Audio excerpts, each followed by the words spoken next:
Welcome back to the channel. पिछले lecture में हम यहाँ तक पहुंच चुके थे लॉज ऑफ इनहेरिटेंस, यानी कि हमने लॉज ऑफ इनहेरिटेंस को पढ़ना शुरू कर दिया था। ठीक है, अभी हम देखेंगे तीनों लॉज को हमने लिख लिया था। अभी हम इनको समझेंगे और समझने के बाद हम इनका मतलब देखेंगे कि इनका मतलब क्या है। हालांकि इसके पहले वाले लेक्चर्स में मैंने इन तीनों लॉज को डिटेल में पढ़ा दिया है। अभी हम इनका सिर्फ डेफिनेशन लिखेंगे और उन डेफिनेशन में हम ये देखेंगे कि जो इन डेफिनेशन में लिखा गया है क्या हम वो पढ़ के आए हैं या नहीं। इन लॉज को मैंने पहले ही पढ़ा दिया है। जितने भी क्रॉस हमने पढ़े हैं उन क्रॉस को पढ़ते समय जिन नियमों का ध्यान रखना पड़ता है ये वही लॉज है। ये मेंडल के द्वारा दिए गए थे। मेंडल ने बहुत सारे क्रॉस किए और उन क्रॉस के निष्कर्ष से, कंक्लूजन से, उन क्रॉस के कंक्लूजन से मेंडल ने 3 लॉ दिए। कितने लॉ दिए? 3 law. Law of dominance, law of segregation and law of independent assortment. Law of dominance, law of segregation and law of independent assortment. तो पहली बात तो ये मुझे ऐसा लगता है कि आपने यहां तक लिख लिया था। अभी हम देख रहे हैं कि आखिर ये लॉ ऑफ डोमिनेंस इसका मतलब क्या है और इसके बारे में लिख ले रहे हैं। मिटा दूं ये।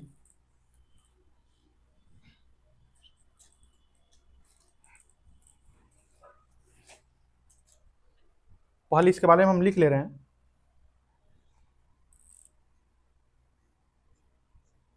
If two different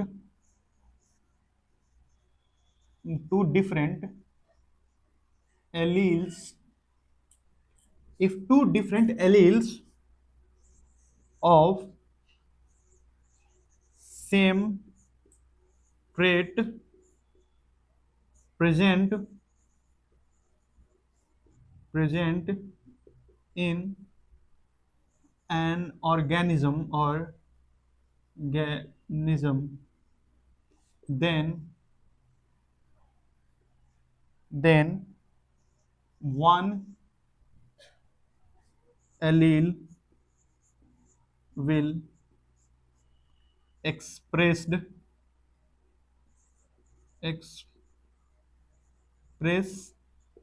itself in phenotype। पहले मैं लिख दे रहा हूं phenotype, उसके बाद समझा दे रहा हूं phenotype and other will remain masked, यानी कि ये एक्सप्रेस नहीं कर पाएगा। मास्क्ड क्या बोल रहा है? इफ डिफरेंट एलील, डिफरेंट इस शब्द पे ध्यान दीजिएगा। इफ डिफरेंट एलील, सेम नहीं बोला है। If different alleles of same trait यानी कि क्या होता है? ट्रेट का मतलब कैरेक्टर होता है। मान लेते हैं हम यहाँ पे कैरेक्टर लेते हैं हाइट। क्या ले लेते हैं? हाइट। एक हाइट, यहाँ पे क्या हो गया? हाइट। क्या हो गया? हाइट एक कैरेक्टर है।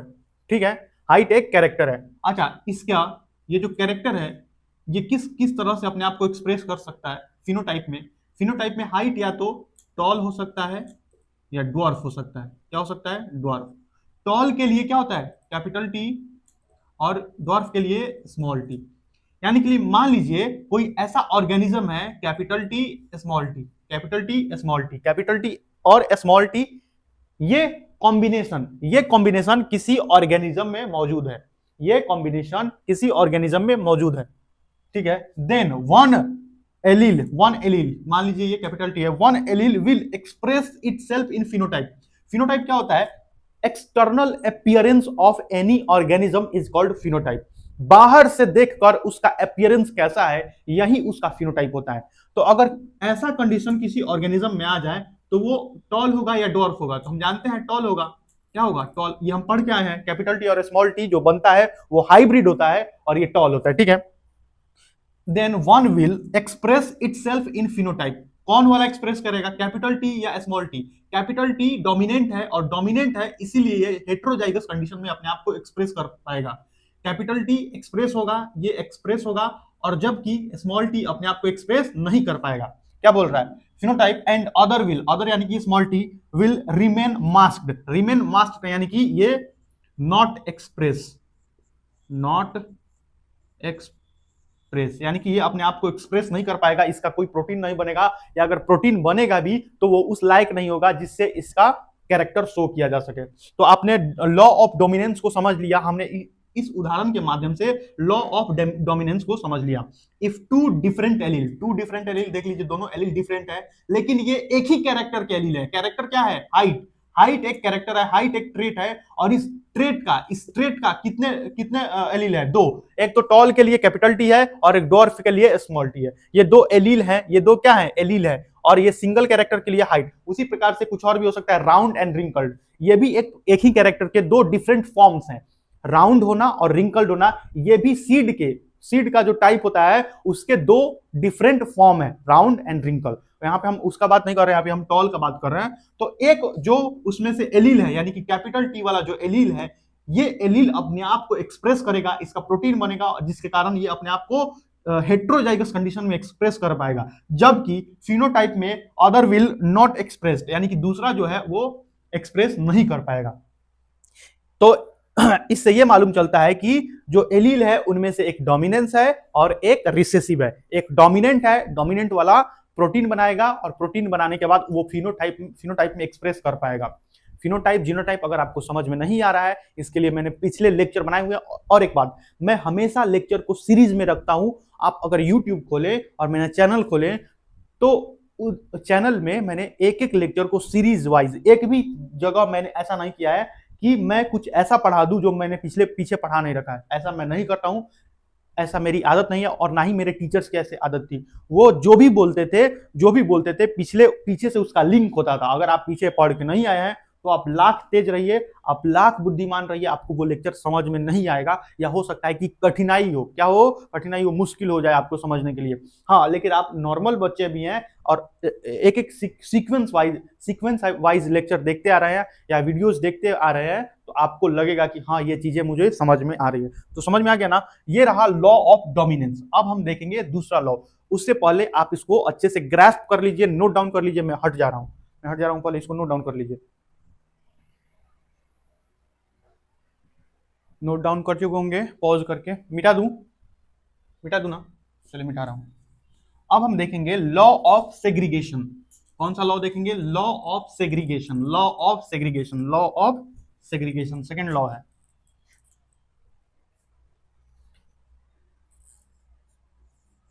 लॉ ऑफ सेग्रीगेशन यानी कि अलग होना।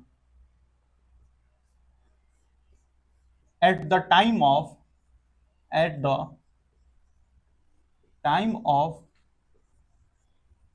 gamete formation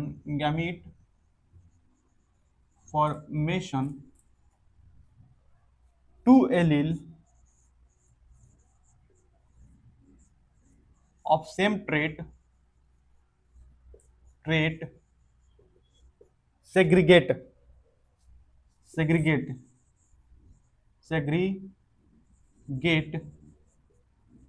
so that each gamete contain single copy of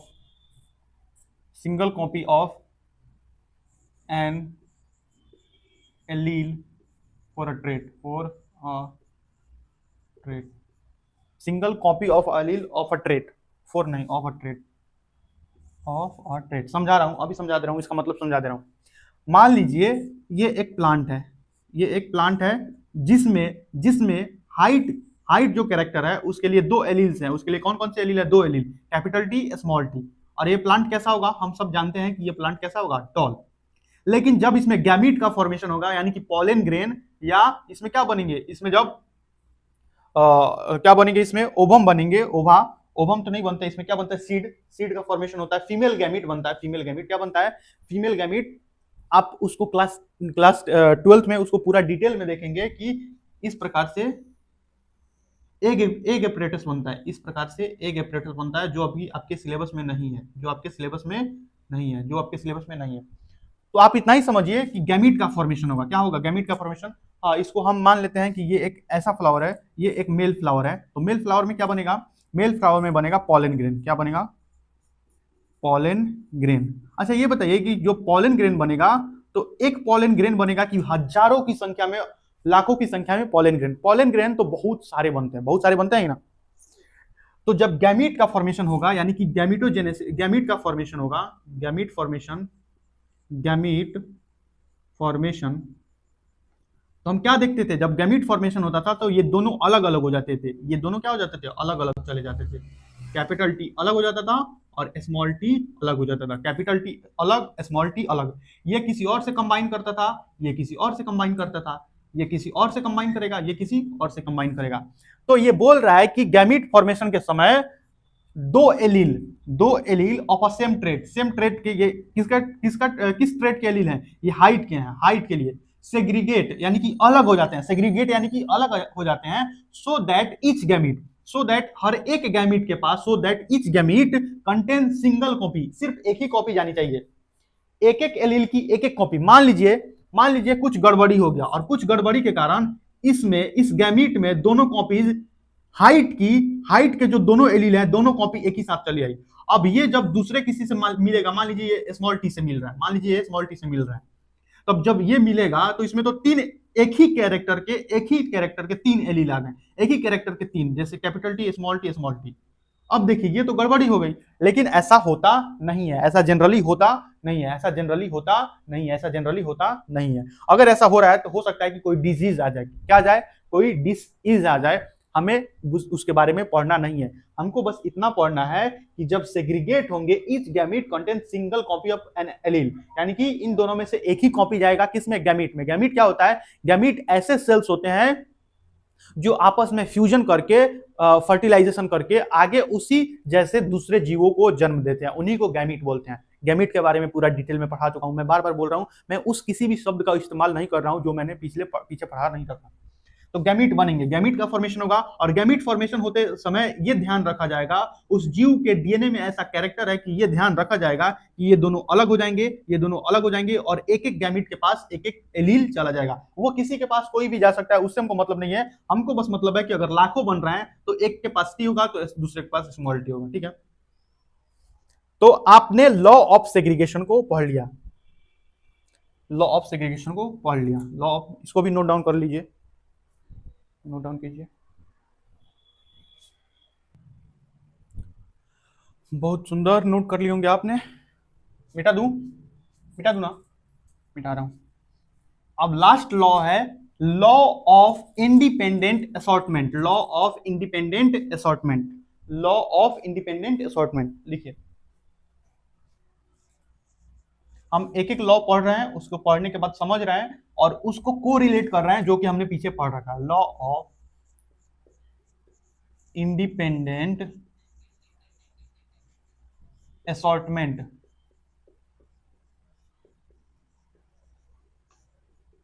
law of independent assortment, पहले इसको लिख लिया जाए। When two pair of trait combined in an organism,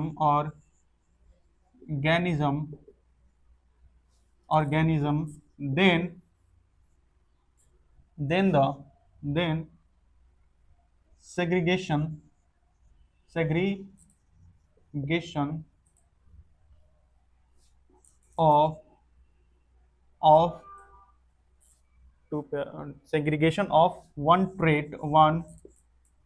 segregation of one trait is independent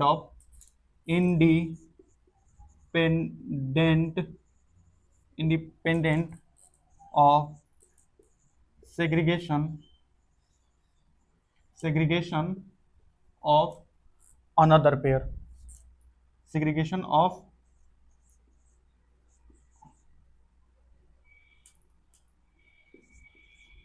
another pair, another pair।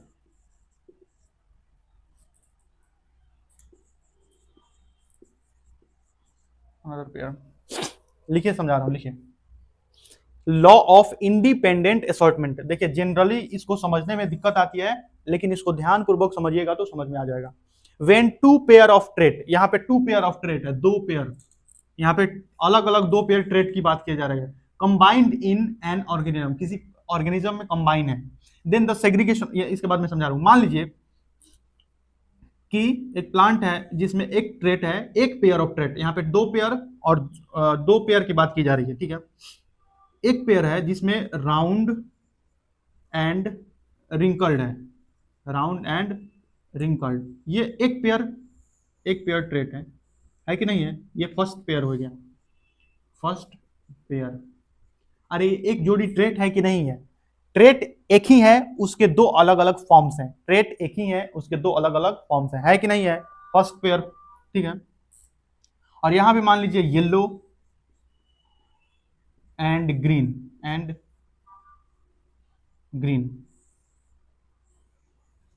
To pair of trait, two pair of देखिए दो pair है कि नहीं है? दो पेयर ऑफ ट्रेट हो गया कि नहीं? ये सेकंड पेयर हो गया, सेकंड पेयर।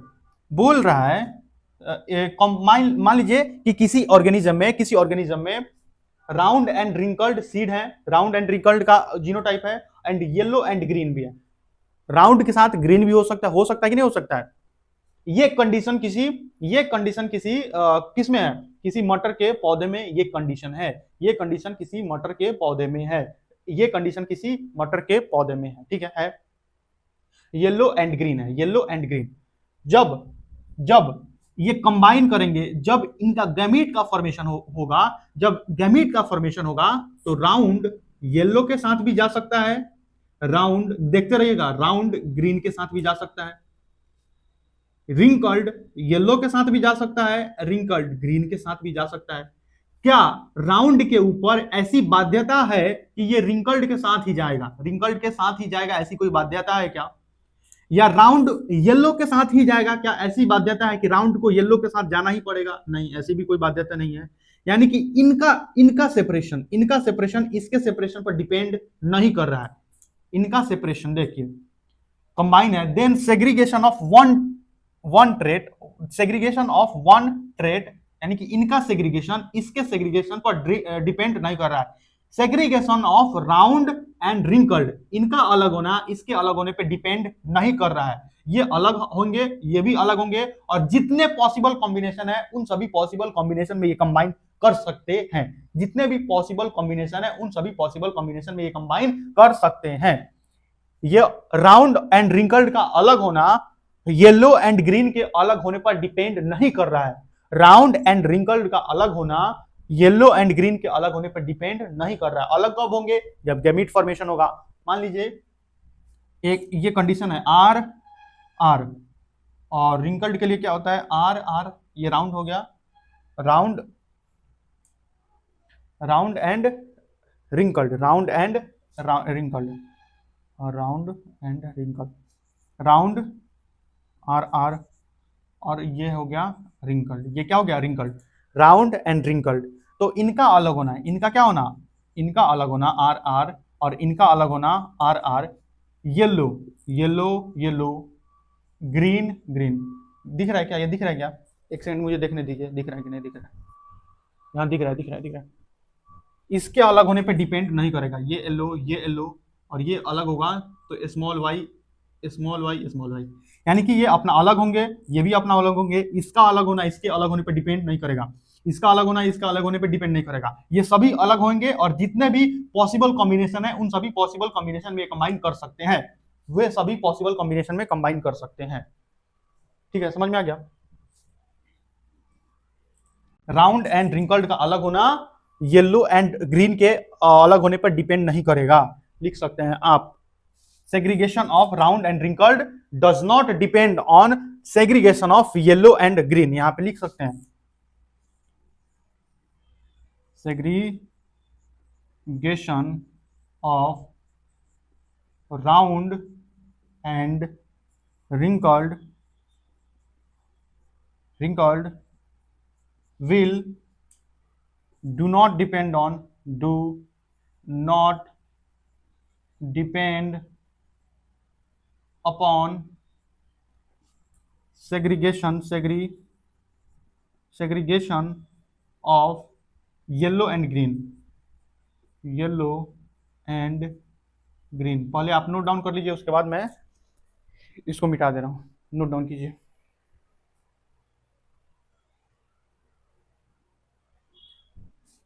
चलिए लिख लेंगे। यहां पे आप मुझसे एक वर्ड छूट गया, one pair, one pair trait. देखिए, segregation of one pair trait is independent of segregation of another pair, यानी कि एक पेयर दूसरे पेयर पर डिपेंड नहीं करेगा, इसका पेयर इस पेयर पे डिपेंड नहीं करेगा, ये अपना अलग सेपरेट होंगे, ये अपना अलग सेपरेट होंगे। जितने भी पॉसिबल कॉम्बिनेशन हो सकते हैं उन सभी में कंबाइन कर लेंगे, और जितने भी पॉसिबल कॉम्बिनेशन है उनका फिनोटाइप भी शो करेगा। ठीक है, इस ये डिपेंडेंट नहीं होंगे। लिंकेज में आप पढ़ेंगे कि थोड़ा सा डिपेंडेंट हो जाते हैं। लिंकेज ऑब्वियसली बात है, मैं थोड़ा सा बता देता हूं, आपके भीतर क्यूरियोसिटी होगी तो आप लिंकेज के बारे में और अत्यधिक जानना शुरू करेंगे। यहां से नहीं जानेंगे, कहीं और से जानेंगे, कहीं और से नहीं जाएंगे, वहां मतलब आप खोजना शुरू करेंगे। मैं आपको ऐसा बोलता हूं कि यहां पढ़ना है, वहां पढ़ना है, इसका मतलब यह है कि आगे पढ़ना है। अगर आप चाहें, और मैं उस शब्द को भी ले लेता हूं जिस शब्द से आप किसी चीज को सर्च कर सकें कहीं और जाकर भी, तो लिंकेज में इन सभी चीजों को पढ़ना है। हाँ, हालांकि अगर आपका बेस ठीक है तो आप अभी भी पढ़ सकते हैं, कोई दिक्कत वाली बात नहीं, ऐसा कोई रॉकेट साइंस उसमें नहीं है। बेटा, तो इसको अब हम लोग देखेंगे sex determination in different kind of animals. अलग अलग एनिमल्स में 2-3 एनिमल्स दिए हुए हैं, उनमें सेक्स डिटर्मिनेशन पढ़ेंगे। मेनली हम लोग को जानना है क्या, हमें जानना है ह्यूमंस का सेक्स डिटर्मिनेशन। सेक्स डिटर्मिनेशन यानी कि लड़का या लड़की का कब, लड़का या लड़की कैसे तय होते हैं हमारे शरीर के अंदर, लड़का या लड़की। हम कैसे जानेंगे कि किस स्थिति में कोई लड़की जन्म लेगी या किस स्थिति में कोई लड़का जन्म लेगा, मेल या फीमेल। हालांकि sex determination in embryonal life is क्या इलीगल इन इंडिया, यानी कि एम्ब्रियोनल लाइफ में अगर कोई बच्चा मां के गर्भ में है तो गर्भ अवस्था के दौरान किसी भी इंसान का लिंग निर्धारण करना पहले से, जब तक कोई मेडिकल कंडीशन नहीं है, कोई क्रिटिकल मेडिकल कंडीशन नहीं है, तब तक आप बिना किसी डॉक्टर के परमिशन के नहीं करा सकते हैं, क्योंकि ऐसा करना भारत में इलीगल है, अपराध है, ऐसा करना कानूनन अपराध है। ठीक है, क्यों नहीं करा सकते हैं, क्योंकि बहुत सारे ऐसे लोग हैं जो सेक्स डिटर्मिनेशन कराते हैं, और सेक्स डिटर्मिनेशन कराने के बाद अगर उन्हें मालूम चलता है कि फीमेल है गर्भ में क्या है, फीमेल है, तो उसको क्या करते हैं, उसको गर्भ में गर्भ निरोधक गोलियों के द्वारा मारा जाता है। बस ऐसा ही होता है, इसीलिए इलीगल है। हालांकि होता है, हालांकि फिर भी होता है।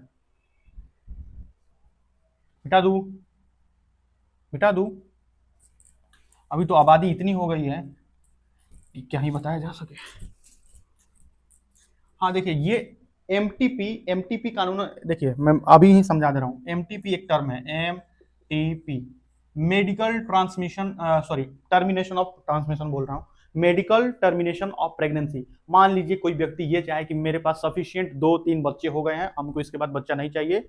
अगर उनके गर्भ में बच्चा हो रहा है, अगर वो चाह रहे हैं कि नहीं अब हमको बच्चा नहीं चाहिए, इसके हम इस लायक नहीं है कि इसको पाल पोस के और ज्यादा, हम वैसे भी हमारी कंडीशन ऐसी नहीं है, तो भारत ने एमटीपी को शायद 1972 या 73 के आसपास लीगलाइज किया। लीगलाइज यानी कि आप एमटीपी करवा सकते हैं, लेकिन आपके पास दो डॉक्टर रजिस्टर्ड डॉक्टर हैं, 2 या 3 डॉक्टर, अभी तो मुझे मालूम नहीं है, 3 डॉक्टर से उनको परमिशन लेना पड़ेगा, उनके देख रेख में ऐसा किया जाना चाहिए। ऐसा नहीं मालूम चले खुदे कर रहे हैं, ऐसा नहीं है। तो एमटीपी को लीगलाइज किया गया ताकि भारत की जनसंख्या कम हो सके। भारत की जनसंख्या क्या हो सके, कम। भारत की जनसंख्या लेकिन कम हुई नहीं, एमटीपी लीगलाइज है फिर भी भारत की जनसंख्या कम नहीं हुई। उसके बाद बहुत सारे प्रोग्राम लॉन्च किए गए, हम दो हमारे दो, बहुत सारे प्रोग्राम है, 1-2 प्रोग्राम नहीं है, बहुत सारे एड्स चलाए गए, गर्भ निरोधक गोलियों, कॉन्डम्स का, इन सभी चीजों का प्रचार कराया गया, यहाँ तक कि फ्री में भी बांटा गया, लेकिन लोगों को इसके बारे में जागरूकता नहीं है। गाँव में आप बोलिएगा तो आपको लोग गलत समझने लगेगा, लेकिन 50 बच्चे पैदा करेंगे और बोलिए कि नहीं 2 बच्चे ही, आप जितने बच्चों को ठीक से पढ़ा सकते हैं, पाल पोस कर बड़ा कर सकते हैं, उनको ठीक ढंग से एक बेटर लाइफ दे सकते हैं, खुद से बेटर लाइफ दे सकते हैं, आप उतने ही बच्चों को जन्म देने के अधिकारी हैं। मान जन्म को कितना दिया जा सकता है, अगर एक पुरुष चाहे तो हजारों करोड़ों बच्चे को जन्म दे सकता है, क्योंकि एक बार कोई व्यक्ति इजैक्यूलेट करता है, यानी कि स्पर्म जब इजैक्यूलेट करता है तो उसमें करोड़ों स्पर्म होते हैं। अब उन सभी स्पर्म को लेकर करोड़ों महिलाओं में रख दीजिए, करोड़ों बच्चे जन्म हो जाएंगे, 9 महीने बाद जन्म हो ही जाएंगे। बहुत सारे स्वस्थ होंगे, बहुत सारे अस्वस्थ होंगे, लेकिन हो जाएंगे अगर ठीक ठाक रहा तो। मतलब किसी भी प्रकार की कोई दुविधा उत्पन्न नहीं हुई, कोई बीमारी उत्पन्न नहीं हुई या कोई महामारी नहीं आए तो हो जाएंगे करोड़ों बच्चे। एक पुरुष के एक बार स्पर्म इजैक्यूलेट करने से हजारों करोड़ों बच्चे जन्म लेंगे। लेकिन क्या हम इस लायक हैं कि किसी बच्चे को जन्म दे रहे हैं तो हम अपने से बेटर लाइफ दे सकते हैं? क्या हम इस लायक हैं? तभी बच्चे को जन्म देना चाहिए, तब उससे पहले बच्चे को जन्म नहीं देना चाहिए। बाद में धीरे धीरे जो कानूनन क्या बोलते हैं, जो शादी करने की कानूनन उम्र है उसको फिर से बढ़ाया गया। पहले 16 साल रहा होगा, उसके बाद 18 साल किया गया, उसके बाद 21 साल किया गया कि 21 साल से पहले किसी लड़के और 18 साल से पहले किसी लड़की का विवाह नहीं होना चाहिए। लेकिन फिर भी लोग 16 साल में विवाह करके खुश हो रहा है कि हम तो कर लिए जी, हम तो कोई महान जंग जीत लिए हैं। तो बात यही है कि आपको इन सभी चीज़ों को ध्यान देना होगा, क्योंकि हम बायो पढ़ रहे हैं तो बायो का हमारे जीवन में बहुत ज़्यादा उपयोग है। बायो का हमारे जीवन में बहुत ज़्यादा उपयोग है। आप बायो पढ़ के कुछ भी अनाप शनाप चीजें नहीं कर सकते हैं। ऐसा बायो आपको करने से रोकेगा अपने आप। हमारे कहने से आप रुक जाएंगे ऐसा मैं नहीं समझता हूँ कि मेरे कहने से आप किसी गलत काम को करना रोक दें। हाँ, लेकिन आप बायो ठीक से पढ़ लें तो मुझे पूर्ण रूप से ऐसा विश्वास है कि कोई भी इंसान अगर उसने बायोलॉजी ठीक से पढ़ी हुई है तो वो पेड़ पौधा, इंसान तो छोड़ दीजिए, पेड़ पौधा या किसी दूसरे जीव को चोट पहुंचाने से उसको क्या होगा, उसको दिक्कत होगी। चोट पहुंचाएगा दूसरे को, दिक्कत उसको स्वयं होगी। बायोलॉजी पढ़ने से, सिर्फ पढ़ने मात्र से अगर आपने ठीक से ग्रास्प किया कि हम सभी एक ही प्रकृति के हिस्से हैं, अगर मैं पेड़ को काट रहा हूं तो कल मुझे ऑक्सीजन नहीं मिलेगी। बात सीधा सीधा है। आज मैं पेड़ काट रहा हूं, कल मेरे आने वाले पीढ़ी को या मुझे ऑक्सीजन मिलने में दिक्कत होगी। इसीलिए पेड़ को काटना एक प्रकार से स्वयं अपने ही को काटना हो गया। दिख रहा है दो अलग चीजों को काटा जा रहा है, दिख रहा है, सिर्फ दिखने में हम दोनों अलग हैं, क्योंकि पेड़ एक जगह स्थिर है, हम दोनों का शरीर अलग है, हम दोनों अलग अलग दिख रहे हैं। दिखने में, ऊपर ऊपर से दिखने में हम दोनों अलग क्या है, एंटिटी हैं। लेकिन अगर भीतर से देखा जाए, बायोलॉजी के नजरिए से देखा जाए, तो हम दोनों किसी गहरे सूत्र में एक दूसरे के साथ बंधे हुए हैं। पेड़ पौधे, प्रकृति, जीव जंतु, कुत्ते, गाय, भैंस, किसी भी चीज को ले लीजिए, हम किसी ना किसी रूप में एक दूसरे से जुड़े हुए हैं। इंसान तो जुड़ा हुआ ही है, लेकिन इंसान के अलावा हम जिनके साथ रहते हैं, हम जिस परिवेश में रहते हैं, हम सभी प्रकृति के हिस्से हैं। तो बात यही है कि अगर आपने बायोलॉजी पढ़ लिया, गलती से भी पढ़ लिया, नहीं पढ़े तो उसका कोई बात नहीं, लेकिन गलती से भी आपको बायोलॉजी समझ में आ गई तो आप हिंसात्मक होना आपके लिए लगभग असंभव हो जाएगा। ये अहिंसा ऐसी नहीं है कि गांधी अहिंसा का प्रण ले रहे हैं। ये अहिंसा गांधी जी वाली अहिंसा नहीं है। उनकी अहिंसा को मैं अहिंसा नहीं मानता हूं, क्योंकि वो अहिंसा एक कोर्ट में घुसने लायक है। आप अहिंसा का, आप हो सकता है भीतर से हिंसक हो सकते हैं, लेकिन आपने बाहर से क्या ओढ़ लिया है, अहिंसा का एक चादर ओढ़ लिया है। तो ये ऐसी अहिंसा नहीं है। आप भीतर से ही बदल जाएंगे, बाहर से आपको दिखाने की आवश्यकता नहीं होगी। बाहर से आपको दिखाने की आवश्यकता नहीं होगी, आप भीतर से ही अहिंसक हो जाएंगे। यानी कि आप दूसरे को मारने, काटने, गाली देने, इन सभी चीजों में आप धीरे धीरे डिक्रीज होगा। आपकी जितनी एनर्जी है वो आपके सेल्फ प्रोडक्टिवनेस में, यानी कि आप स्वयं का विकास कर पाएंगे। और जब आप खुद का विकास करेंगे, उससे दूसरों का फायदा अपने आप हो जाएगा। एक और बात, अगर आप मुझे ध्यान से सुन पा रहे हैं तो मैं आपसे, अगर आप मुझसे पढ़ रहे हैं, रेगुलर पढ़ रहे हैं, बस मैं आप ही से कहना चाह रहा हूं, दूसरे उन लोगों से नहीं कहना चाह रहा हूं जो किसी भी कारणवश यहाँ पे आ गए हैं, उन्होंने मेरे वीडियोज को नहीं देखा है, मुझे नहीं जानते हैं। मैं उनसे कुछ भी नहीं कहना चाहता हूँ, क्योंकि मैं उनसे कहने का अधिकारी नहीं हूँ। जो मुझसे पढ़ रहा है मैं उसी को कुछ बातें बताने का अधिकारी हूँ। तो मैं ये कहना चाह रहा हूँ कि आप दूसरों का भला करने में ध्यान मत दीजिए, आप अपना भला कीजिए। अगर आप अपना सही से भला कर लेंगे तो दूसरों का भला अपने आप हो जाएगा। दूसरे किसी का पहले से उद्धार मत करिए। आप ऐसे इतने महान नहीं है कि आप किसी और का उद्धार करें। ठीक है, समझ में आ गया? तो हम यहाँ से कहाँ चले गए, इसीलिए मैं किसी और टॉपिक पे बात ही नहीं करता हूँ, नहीं तो मैं बात करूंगा कहीं और चला जाऊंगा कहीं और। एमटीपी लीगलाइज है और हम सेक्स डिटर्मिनेशन को पढ़ने वाले हैं। सेक्स डिटर्मिनेशन कैसे किया जाता है ये तो मैं नहीं बताने वाला हूँ, कैसे किया जाता है, क्यों किया जाता है, ये सब मैं नहीं बता रहा हूँ। लेकिन सेक्स डिटर्मिनेशन आखिर किस कारण से होता है हमारे भीतर, क्रोमोसोम्स के कारण, उस चीज को मैं बताने जा रहा हूँ। ठीक है, मैं मिटा दूं, इसको मिटा दूं।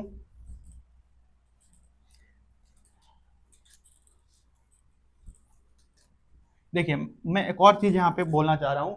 हो सकता है आप मुझसे, अगर आप पढ़ रहे हैं, क्लास 10th में है, तो आपका उम्र या तो 15 साल होगा या 16 साल होगा। अधिक से अधिक कोई बच्चा छूट गया हो, पीछे छूट गया हो, वो 18 साल पे भी मैट्रिक का एग्जाम दे सकता है। लेकिन मुझे ऐसा लगता है कि आप या तो 15 साल के होंगे या 16 साल के होंगे, अगर आप मैट्रिक में हैं तो। बहुत ज्यादा, बहुत एक्सट्रीम केस में आप 18 साल के हो सकते हैं। तो मैं ये कहना चाह रहा हूँ कि मुझे ऐसा, मैं जितना समझ पाया हूँ उस हिसाब से सभी इंसान को, हम जहाँ रहते हैं उस परिवेश में सभी इंसान को शादी करने की आवश्यकता नहीं है। कुछ लोगों को, जिनको अलग से ट्रेनिंग दिया जाए, ट्रेनिंग यानी कि क्या, जैसे गुरुकुल आश्रमों में ट्रेनिंग होता था, उसी प्रकार से उनमें ऐसी क्षमता विकसित की जाए, उनमें से चुना जाए, कुछ लोगों को चुना जाए, इनसे आगे क्या हो सके, इनसे आगे अगली पीढ़ी जाए। बाकी सारे लोगों को शादी करने की आवश्यकता नहीं है। उन, अगर हम अपने गांव समाज में देखें, अगर हम अपने परिवेश में देखें, तो सभी के बच्चे अच्छे हो ही नहीं सकते हैं। हम किसी भी इंसान को बोल देना कि भाई उठिए आप शादी कर लीजिए, सभी लोग शादी करने के अधिकारी नहीं होते हैं। लेकिन अब किसी का मन है, किसी को शादी करना है, उसको कोई रोक सकता नहीं है। ऐसी कोई बाध्यता ना कानून में है। लेकिन कानून में नहीं होने से इस बात की कोई पुष्टि नहीं हो जाती कि कोई व्यक्ति शादी का अधिकारी हो ही जाए। शादी का अधिकारी होने के लिए मुझे जहां तक लगता है सिर्फ दो चीजें आवश्यक है, और उसमें से दो चीजें, एक चीज मैं आपको बताऊंगा नहीं, इस चीज को मैं बताऊंगा नहीं। एक ही चीज मुझे जहां तक लगती है, मैंने पूरे धर्मशास्त्र को पढ़ लिया है, पूरे धर्मशास्त्र हिंदुओं के पास जितने हैं उतने, और जितने बनेंगे उतने, जितने हैं उतना तो पढ़ ही लिया है, जितना बनेंगे वो सारा भी पढ़ लिया है। वो कैसे, वो अलग बात है। अगर सारे धर्मशास्त्र को देखा जाए, पूरे धर्मशास्त्र को, पूरे पूरे के पूरे, इंसान अपना विकास सिर्फ और सिर्फ एक ही चीज से कर सकता है, जिसका नाम है ध्यान। जिसका नाम क्या है? ध्यान। अलावा ध्यान के किसी भी चीज से इंसान का विकास, सकारात्मक विकास, धना, एक ऐसी एक ऐसी यात्रा जिसपे इंसान अपने सोचने समझने में गहराई ला सके, अपने संवेदना में गहराई ला सके, सिर्फ और सिर्फ ध्यान है। ध्यान के अलावा कुछ और नहीं है। एक और रास्ता है, उस रास्ता का कोई नियम कानून नहीं है, इसीलिए नहीं बता रहा हूं। वो एक क्या है, अराजक रास्ता है, उसमें कोई ओबीडियंस नहीं है। वो ऐसा सोचिए कि आपको इस रास्ते में कोई रूट बताऊं, कोई रास्ता बताऊं कि आपको इस रास्ते पे चल के जाना है, तो आप जा सकते हैं, क्योंकि आपको मालूम है कि ये रास्ता है, मैं इस पे चल के आगे जाऊंगा तो ये मिलेगा, उसके आगे जाऊंगा तो ये मिलेगा, मील के पत्थर लगे हुए। तो ध्यान हो सकता है कि एक मील का पत्थर आप में, आपका गुरु आपके सामने रहेगा, आपको आपका गुरु क्या करेगा, बढ़ो थोड़ा और आगे बढ़ो, थोड़ा और आगे बढ़ो। ध्यान में धीरे धीरे गहराई आएगी। गुरु को सब मालूम है, गुरु आपको सब एक साथ कुछ नहीं बताएगा। गुरु आपको धीरे धीरे, आप जितना आगे जाते जाएंगे तो गुरु आपके सिर पे हाथ रखेगा, बोलेगा ऐसा होता है, ऐसा मेरे साथ भी होता है, तुम्हारे साथ भी हो रहा है, और आगे बढ़ो, डरो मत, रुको मत, और आगे बढ़ते चलो। तो ध्यान एक ऐसा रास्ता है जिसमें कुछ चीजें गुरु को मालूम होती है, गुरु आपको ले जाता है। हालांकि गुरु आपको ढकेलता नहीं है, लात नहीं मारता है आपको। दूसरा जो रास्ता है उसका कोई नियम कानून है नहीं, उसमें सभी लोग जा भी नहीं सकते हैं, इसलिए उसको बताने का कोई मतलब बनता नहीं है। तो मुझे ऐसा लगता है कि कुछ व्यक्तियों का चुनाव किया जाए, कुछ व्यक्तियों का, सभी व्यक्तियों का चुनाव किया जाए, सभी व्यक्तियों से ध्यान कराया जाए। जो व्यक्ति ध्यान में जितना गहरा उतरेगा, उसी को आगे चल के बच्चे जन्म देने का अधिकार अगर ऐसा हो, हालांकि ऐसा होगा या नहीं होगा मुझे नहीं मालूम है, लेकिन मुझे ऐसा लगता है कि अगर किया जाए, जितने भी व्यक्ति ध्यान करने में सक्षम हो उनको बच्चे जन्म देने का अधिकार दिया जाए। और ये भी कंपेयर किया जाए कि जो लोग ध्यान में अच्छे से नहीं उतर पा रहे हैं उनके बच्चे, और जो लोग ध्यान में उतर पा रहे हैं उनके बच्चे, इन दोनों बच्चों के बुद्धि विवेक में अगर कंपैरिजन किया जाए, स्वास्थ्य में कंपैरिजन किया जाए कि किसके बच्चे ज्यादा स्वस्थ हो रहे हैं, किसके बच्चों को सोचने समझने में, सभी जितने भी पैरामीटर, सभी पैरामीटर लगा दिए जाए, मनुष्य होने के जितने पैरामीटर है सभी पैरामीटर लगा दिए जाए, तो ध्यान करने वाले का बच्चा ज्यादा स्वस्थ मालूम पड़ेगा। साइकोलॉजिकली, मेडिकली, फिजिकली, इमोशनली, सभी तरह से वो बच्चे जो किसी ध्यान की अवस्था में बैठे हुए माँ से या किसी पिता से जन्म लिए हैं, वो ज्यादा मानसिक रूप से, शारीरिक रूप से ज्यादा स्वस्थ होंगे, बजाय उनके जो किसी ऐसे ही अरे गहरे उठा के किसी का भी शादी करा दीजिए, बाप मातारी को मांगे मेरा चाहता है शादी करो रे, करो शादी। हाँ, यहाँ पे बस एक ही नियम टूटता है कि अब यहाँ पे ध्यान में सिर्फ एक ही नियम, जाति वाला नियम टूट जाता है। जो जाति वाला नियम है वो सिर्फ उन्हीं के लिए लागू होता है जो ध्यान में नहीं है, बस उन्हीं के लिए लागू होता है जाति। लेकिन जो भी ध्यान में जाएगा वो जाति का सारा नियम कानून टूट जाएगा। उसके लिए कोई जाति नहीं है। कृष्ण के लिए कोई जाति नहीं है। अब कृष्ण किसी से शादी करते रहे, उनके लिए कोई जाति नहीं है, क्योंकि कृष्ण ने ध्यान को जाना है। कृष्ण ने ध्यान को जाना है, तो कृष्ण के लिए कोई जाति रह नहीं गई। जो भी ध्यान करेगा उसके लिए जातियां टूट जाएंगी अपने आप। उसको तोड़ना नहीं पड़ेगा, ध्यान रखिए, उसको पढ़ना नहीं पड़ेगा, उसको तोड़ना नहीं पड़ेगा, उसको भाषण नहीं देना पड़ेगा कि हमने जाति को तोड़ लिया, हमने हटा दिया फलाना डेम का, वो कुछ नहीं करना। उसके लिए जातियां विसर्जित हो जाएगी अपने आप उसके लिए जातियां अपने आप हमेशा के लिए विसर्जित हो जाएंगी। वो किसी जात का नहीं रह जाएगा, किसी धर्म का नहीं रह जाएगा। उसके होने से धर्म होगा, उसके होने से धर्म होगा। वो हिंदू नहीं होगा, वो मुस्लिम नहीं होगा, वो सिख नहीं होगा, वो ईसाई नहीं होगा। वो होगा तो धर्म होगा, वो नहीं होगा तो धर्म नहीं होगा। मतलब इसका मतलब ये हुआ कि उसके होने मात्र से ही धर्म की रक्षा हो जाएगी, बस इतना ही मतलब, और कुछ नहीं होगा। तो मेरा ऐसा मानना है ध्यान वाला। हालांकि मैं इसको वीडियो से, मेन वीडियो से काट के हटा दूंगा, क्योंकि मेन वीडियो में रखने का इसका कोई मतलब नहीं बनता है। चलिए देखिए, अब हम पढ़ने जा रहे हैं सेक्स डिटर्मिनेशन। क्या पढ़ने जा रहे हैं? Sex determination. Sex determination. Sex determination क्या होता है? सेक्स डिटर्मिनेशन यानी कि हम पता कर रहे हैं कि फीमेल है या मेल है। यहाँ पे सेक्स का मतलब इंटरकोर्स नहीं है। इंटरकोर्स मतलब समझ लीजिएगा, मालूम चले आप समझ रहे हैं, सेक्स को वर्ब समझ लें, यहाँ वर्ब नहीं है। यहाँ पे हम डिटरमाइन कर रहे हैं मेल और फीमेल में, मेल एंड फीमेल में, male and female, male and female में, दो सेक्स में डिटरमाइन कर रहे हैं कि मेल और फीमेल किसी भी जीव जंतु में हम कैसे देखेंगे। तो एनसीईआरटी कर रही है कि कुछ स्नेल्स में, रेप्टाइल्स में सेक्स डिटर्मिनेशन किसके द्वारा? क्रोमोसोम्स के द्वारा नहीं होता है। क्रोमोसोम्स के द्वारा नहीं होता है। अगर टेम्परेचर हायर है तो उनमें सेक्स अपने आप ऑल्टरनेट चेंज हो जाता है, यानी कि क्या हो जाता है? बदल जाता है। अगर टेम्परेचर हाई है तो अपने एडाप्टेशन के अनुसार वो अपना सेक्स बदल लेंगे। मान लीजिए कि रेप्टाइल्स, कुछ ऐसे रेप्टाइल्स हैं, मान लेते हैं कि कुछ ऐसे रेप्टाइल्स हैं जो हायर टेम्परेचर में फीमेल वाला रेप्टाइल ज्यादा सस्टेन कर सकता है, जिंदा रह सकता है, जीवित रह सकता है। और अभी मान लीजिए टेम्परेचर है 20 डिग्री सेल्सियस, 20 डिग्री सेल्सियस मान लेते हैं। 20 डिग्री सेल्सियस पर कोई मेल है, 20 डिग्री सेल्सियस पर कोई मेल है, 20 डिग्री सेल्सियस पर क्या है? कोई मेल है। धीरे धीरे गर्मी बढ़ रही है, जून जुलाई का महीना आया, गर्मी कहां पहुंच गई? 30, 35, 40, 42 चली गई। तो ये जो फीमेल थी, फीमेल अपना सेक्स बदल लेगी, और सॉरी, मेल अपना सेक्स बदल लेगा और किस में बदल जाएगा? फीमेल में बदल जाएगा, क्योंकि फीमेल उस टेम्परेचर पर अगर सस्टेन कर पा रही है, जीवित रह पा रही है, और मेल जीवित नहीं रह पा रहा है, तो मेल किस में बदल जाएगा? फीमेल में।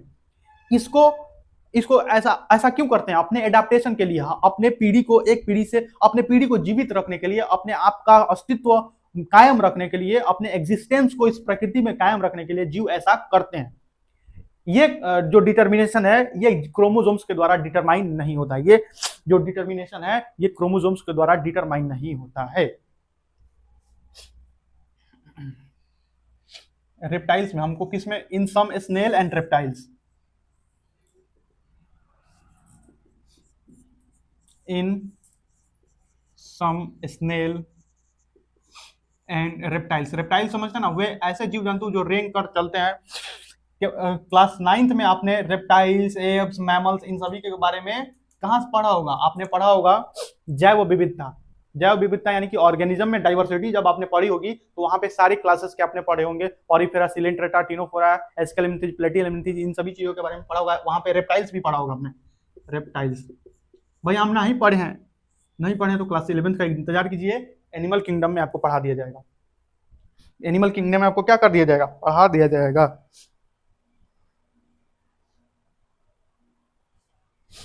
तो क्या होता है स्नेल्स में? Sex is not determined, sex is not determined genetically, यानी कि जीन के द्वारा डिसाइड नहीं होता है, genetically. Sex is not determined genetically, sex is not determined genetically, but they can change their sex depend on sex they can change their sex environmental condition according to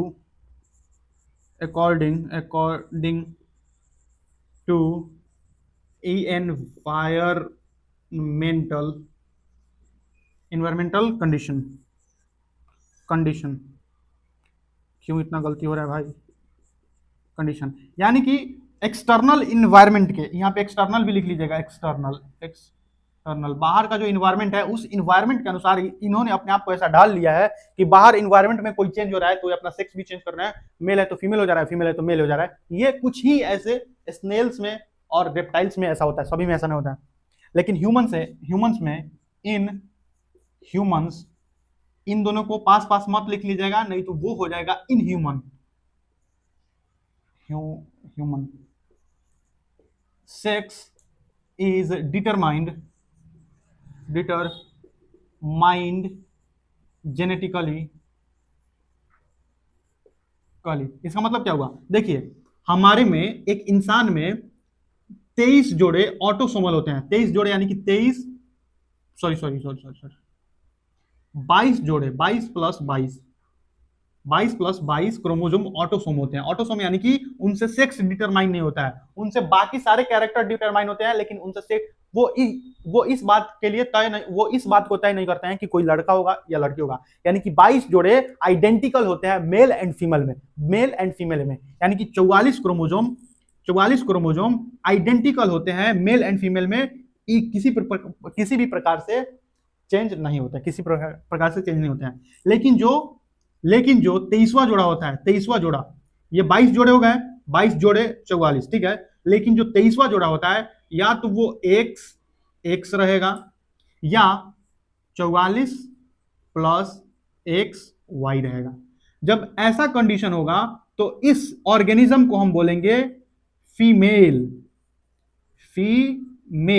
और जब ऐसा condition रहेगा तो हम उसको बोलेंगे मेल। तो आप यहां पे देख पा रहे हैं क्रोमोसोम के कैरेक्टर के अनुसार कि कौन सा क्रोमोसोम किस में जा रहा है, इसके अनुसार हम देख रहे हैं कि कोई इंसान मेल है या फीमेल है। तो ये जेनेटिकली डिसाइड होता है, ह्यूमंस में जेनेटिकली डिसाइड होता है। इसमें भी 44 जोड़ा है और इसमें भी 44 जोड़ा है। ये जो लास्ट वाला जोड़ा है इसको हम बोलते हैं सेक्स क्रोमोसोम।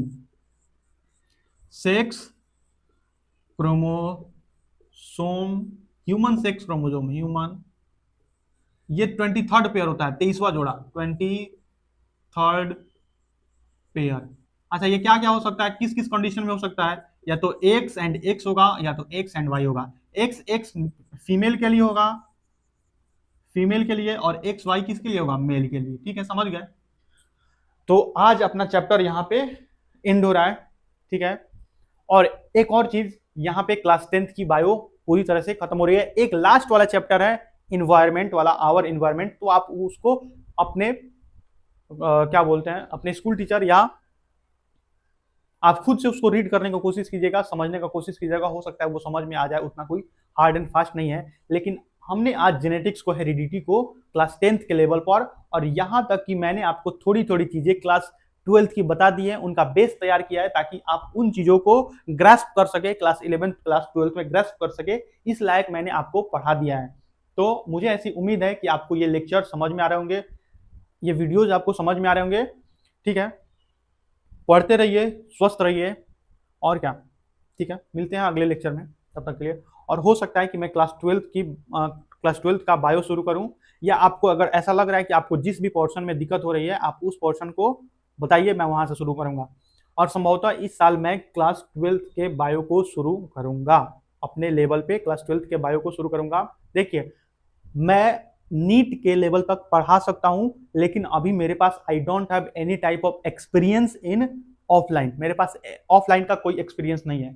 लेकिन मेरा छोटा भाई अभी पढ़ रहा है, मैं उसको बहुत सारी चीजें बताता हूँ, वो पूछता है मैं बता देता हूँ, क्योंकि मैंने उतनी लेवल तक पढ़ रहा है कि मेरा सिलेक्शन अभी हुआ नहीं है, अभी मैं सिलेक्ट नहीं हुआ हूँ। मैं नीट का एग्जाम देता हूँ लेकिन अभी सेलेक्ट नहीं हुआ हूँ। लेकिन इसका मतलब ये नहीं है कि मैंने पढ़ाई नहीं करी है, पढ़ाई करी है, मैं बता देता हूँ। मेरा छोटा भाई है, वो तो मुझसे ये पूछने थोड़ी आता है कि तुम सेलेक्ट हुए हो या नहीं हुए हो। तो मैं ये बोल रहा हूँ कि मैं नीट का नाम तो नहीं लूंगा, क्योंकि मैं खुद सिलेक्ट नहीं हुआ, तो मैं नाम ले नहीं सकता हूँ। और ऐसा भी नहीं है कि मैंने पीएचडी कर ली है, दोनों कंडीशन मेरे साथ नहीं है। तो मैं क्लास 12th को पढ़ा सकता हूँ, मुझ में इतनी क्षमता है मैं अपने लेवल पर क्लास ट्वेल्थ से ज़्यादा ही पढ़ा सकता हूँ, ऑब्वियस सी बात है, क्योंकि नीट के लेवल पर और क्लास ट्वेल्थ के लेवल पर अंतर हो जाता है। अगर हम चाहें तो क्लास ट्वेल्थ को थोड़ा नीचे भी पढ़ाएं तो भी कोई दिक्कत नहीं है, क्योंकि हमको बोर्ड्स के लिए पढ़ना है, हमको नीट के लिए पढ़ना नहीं है। हम थोड़ा क्वेश्चन प्रैक्टिस कम भी कर लें तो भी कोई दिक्कत नहीं है, ठीक है।